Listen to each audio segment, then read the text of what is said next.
Hi guys, in this video we're gonna talk about how to find the derivative of a function. So we're gonna go over some basic differentiation rules that you need to know. So the first one is the power rule.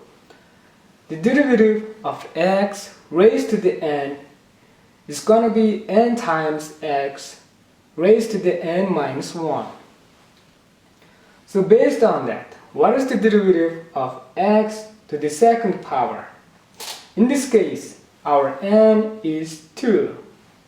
So it's going to be 2 times x raised to the 2 minus 1, or 2x. So it's going to be the answer of the first example. So based on that, try these two. Determine the derivative of x cubed and the x raised to the fourth power.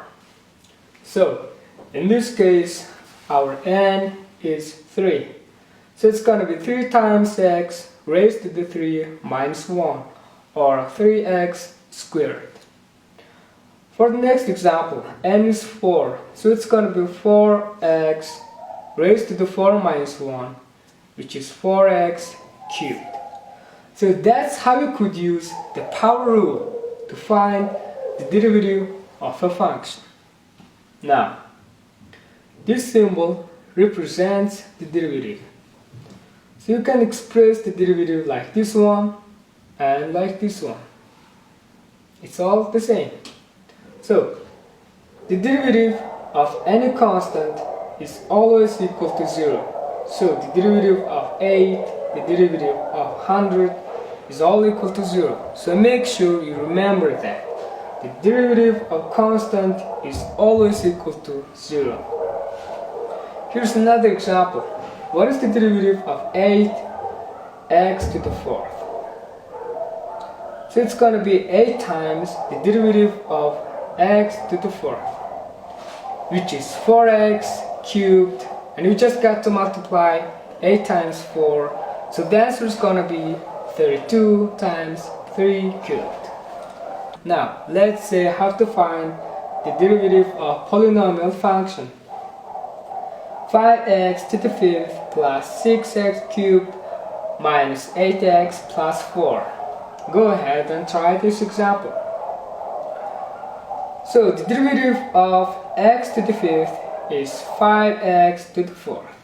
The derivative of x cubed is 3x squared, and derivative of x is 1, derivative of constant is 0. So you just got to multiply the numbers. So the answer is going to be 25x to the 4th plus 18x squared minus 8. So you just got to differentiate each term separately. Okay, what about this one? What is the derivative of square root of x? Go ahead and try that. So in this case, we need to rewrite it. So it becomes x raised to the 1/2. Now we can use the power rule. So it becomes 1/2 x raised to the 1/2 minus 1. 1/2 minus 1 is the same as 1/2 minus 2/2. 2 divided by 2 is 1. So it becomes negative 1/2. Now we get 1/2 x raised to the negative 1/2. So whenever you see a negative exponent, you need to move the x variable to the bottom of the fraction. We put x in the denominator of the fraction, and the minus 1/2 becomes positive 1/2. Recall that x raised to the 1/2 is the same as the square root of x. So this is the first derivative of the square root of x. Now let's try another radical function. So what is the derivative of 9th square root of x to the 4th? So in this case, we also need to rewrite it. So x raised to the 4/9. Now we can use the power rule. So it becomes 4/9 x raised to the 4 over 9 minus 1, which is 9 over 9. And then it becomes 4 over 9x minus 5 over 9. So once again we have negative exponent. So we need to move the exponent to the bottom of the fraction. So 4 on the top, 9 on the bottom with the x variable, and we change the negative exponent to a positive exponent.